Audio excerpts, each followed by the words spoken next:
Gente, fica uma dica aí.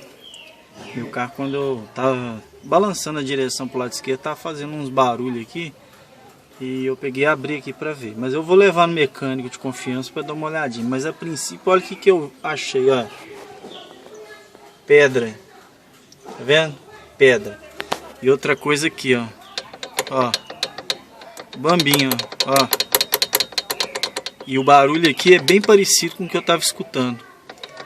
Então pra você ver, serviço porco. Trem frouxo aí e pedra lá. Então fique atento aí, às vezes é coisa boba aí. Coisa bobinha aí. O mecânico fala que é isso que é aquilo. Aí eu vou tirar esse daqui, essa folga aqui, tirar a pedra e dar uma vistoriada aqui e ver se vai sumir com barulho.